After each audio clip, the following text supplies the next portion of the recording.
Hi friends, അസ്സാം വലൈക്കും. ബിസ്മി കിച്ചനിലോട്ട് എല്ലാവർക്കും സ്വാഗതം. ഇന്ന് ഞാൻ 4 പുഴുങ്ങിയ കോഴിമുട്ട കൊണ്ടുള്ള നല്ലൊരു അടിപൊളി 4 മണി പലഹാരമാണ് ചെയ്തെടുക്കുന്നത്. ഇപ്പോൾ കോഴിമുട്ട നമുക്ക് നന്നായിട്ടൊന്ന് ഗ്രേറ്റ് ചെയ്തെടുക്കണം, അല്ലെങ്കിൽ നമുക്ക് ഒരു ഫോർക്ക് കൊണ്ട് നന്നായി കുത്തി ഉടച്ചാലും മതിയാകും. പെട്ടെന്ന് ചെയ്തെടുക്കാനാണെങ്കിൽ ഒരു മിക്സിയിലിട്ടൊന്ന് കറക്കിയാലും മതിയാകും. കുറേ നേരിട്ട് അടിക്കേണ്ട, ജസ്റ്റ് ഒന്ന് നിർത്തി 2 പ്രാവശ്യം ഒന്ന് കറക്കി എടുത്താൽ തന്നെ മുട്ട നമുക്ക് നന്നായിട്ട് ഗ്രേറ്റ് ആയി കിട്ടും. അപ്പോൾ ഇതേപോലെ ബാക്കി 3 മുട്ടയും ഞാനൊന്ന് ഗ്രേറ്റ് ചെയ്തെടുക്കുന്നുണ്ട്. അപ്പോൾ ഞാൻ മുട്ട ഇവിടെ ഗ്രേറ്റ് ചെയ്തെടുത്തിട്ടുണ്ട്. ഇത് നമുക്കൊരു ബൗളിലേക്ക് ഇട്ട് കൊടുക്കാം.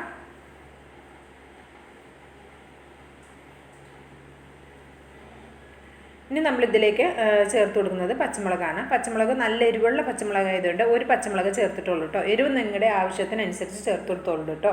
ഇതിലേക്ക് ഒരു ചെറിയ സവാള ചെറുതായിട്ട് കട്ട് ചെയ്തതും 1 ടേബിൾ സ്പൂണോളം വരുന്ന മല്ലിയില ചെറുതായിട്ടൊന്ന് കട്ട് ചെയ്തെടുത്തതും ഇതിലേക്ക് നമുക്ക് ഇട്ട് കൊടുക്കാം. പിന്നെ ആവശ്യത്തിനുള്ള ഉപ്പ് കൂടെ ചേർത്ത് കൊടുക്കാം. മുട്ട പുഴുങ്ങിയത് ഉപ്പിട്ടാണ് പുഴുങ്ങിയതെങ്കിൽ അപ്പോൾ ഉപ്പിൻ്റെ അളവ് കുറച്ച് നോക്കിയിട്ട് ചേർത്ത് കൊടുത്താൽ മതിയാകും. പിന്നെ ഇതിലേക്ക് 1/2 ടീസ്പൂൺ കുരുമുളക് പൊടിയും 2 പിഞ്ച് മഞ്ഞൾപ്പൊടിയും ചേർത്ത് കൊടുക്കാം. ഇനി ഇതിലേക്ക് ചിക്കൻ മസാലയാണ് ചേർത്ത് കൊടുക്കുന്നത്. ഇനി ഇതിലേക്ക് വേറെ പൊടികളൊന്നും ചേർത്ത് കൊടുക്കുന്നില്ല. 1 ടീസ്പൂൺ ചിക്കൻ മസാല കൂടെ ചേർക്കാം. ഇനി ഇതിലേക്ക് നമ്മൾ ചേർത്ത് കൊടുക്കുന്നത് കടലമാവാണ്. 2 ടേബിൾ സ്പൂൺ കടലമാവ് ചേർത്ത് കൊടുക്കുന്നുണ്ട്. ഈ 4 മുട്ടയിലേക്കുള്ള അളവാണ് ഞാൻ പറയുന്നത്. 2 ടേബിൾ സ്പൂൺ അരിപ്പൊടി കൂടി ചേർത്ത് കൊടുക്കുക. ഇത്രയും കൂടി ചേർത്തിട്ട് കൈകൊണ്ട് നന്നായിട്ടൊന്ന് മിക്സ് ചെയ്തെടുക്കാം. ഇതിലേക്ക് നമ്മൾ വെള്ളം ഒന്നും ചേർത്ത് കൊടുക്കേണ്ട ആവശ്യമില്ല. നന്നായിട്ട് കൈകൊണ്ട് അമർത്തി പ്രസ് ചെയ്ത് കുഴച്ച് കഴിഞ്ഞാൽ നമുക്ക് ഈ മുട്ടയുടെ നനവിൽ തന്നെ ഇത് നമുക്ക് നന്നായിട്ട് കുഴഞ്ഞ് നല്ല റെഡിയായി കിട്ടും. നമ്മളിത് കുഴക്കുന്ന സമയത്ത് ഇതിൽ നനവിൻ്റെ ആവശ്യമുണ്ടെന്ന് തോന്നും, പക്ഷേ അങ്ങനെ നമ്മൾ വെള്ളം ഒന്നും ഒഴിച്ചു കൊടുക്കേണ്ട ആവശ്യമില്ല.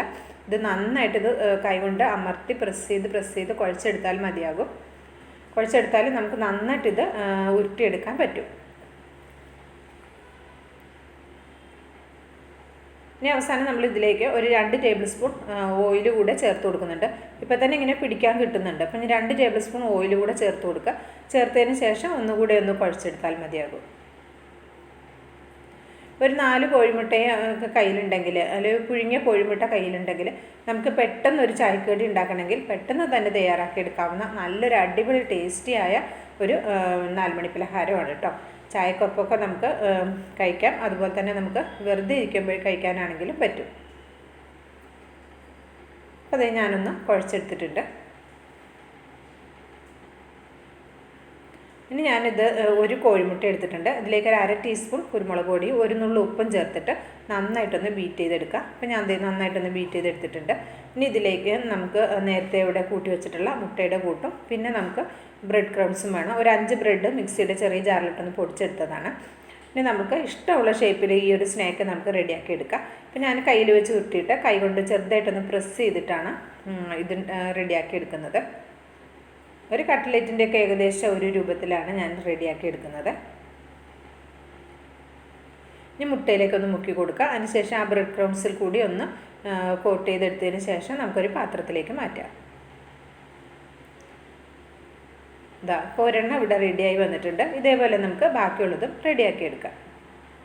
അപ്പോൾ ഇത് മുഴുവനും ഞാനിവിടെ റെഡിയാക്കി എടുത്തിട്ടുണ്ട്. എനിക്കൊരു 13 എണ്ണമാണ് ഈ ഒരു 4 കോഴിമുട്ട കൊണ്ട് നമുക്ക് റെഡിയാക്കാൻ പറ്റിയിട്ടുള്ളത്.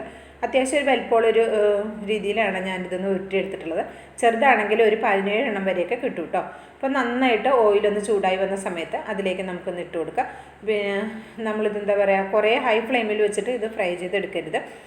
അധികം വേകാനൊന്നുമില്ല, നമ്മുടെ മുട്ടയൊക്കെ വെന്തതാണ്. അപ്പോൾ ഒരു മീഡിയം ഫ്ലെയിമിൽ വെച്ചിട്ട് വേണം നമ്മളിത് ഫ്രൈ ചെയ്തെടുക്കാൻ. ഹൈ ഫ്ലെയിമിൽ വെച്ചിട്ട് പെട്ടെന്ന് തന്നെ ഒന്ന് റെഡിയാക്കി എടുക്കുമ്പോൾ ഇത് പെട്ടെന്ന് അങ്ങോട്ട് കരിഞ്ഞു പോകും. അപ്പോൾ കരിഞ്ഞു പോകാതെ നല്ലൊരു മുരിപ്പോട് കൂടി നമുക്കൊരു മീഡിയം ഫ്ലെയിമിൽ വെച്ചിട്ട് ഇത് നമുക്ക് ഫ്രൈ ചെയ്തെടുക്കാം. അപ്പോൾ അതേ ഒരു ഭാഗം ആയപ്പോൾ ഞാൻ തിരിച്ചിട്ട് കൊടുത്തിട്ടുണ്ടായിരുന്നു. ഇപ്പോൾ 2 ഭാഗം ഇവിടെ റെഡിയായി വന്നിട്ടുണ്ട്. ഇത് നമുക്കൊരു അരിപ്പയിലേക്ക് കോരിയെടുക്കാം. അപ്പോൾ ഇത്രേ ഉള്ളൂ കേട്ടോ. ഇതേപോലെ നമുക്ക് ബാക്കിയുള്ളതും റെഡിയാക്കി എടുക്കാം.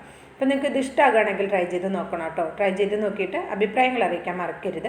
ലൈക്ക് ചെയ്യാനും ഷെയർ ചെയ്യാനും മറക്കരുത്. ബിസ്മി കിച്ചൻ എന്ന യൂട്യൂബ് ചാനൽ ഇതുവരെ സബ്സ്ക്രൈബ് ചെയ്യാതെ കാണുകയാണെങ്കിൽ ഒന്ന് സബ്സ്ക്രൈബ് ചെയ്തുകൊണ്ടു.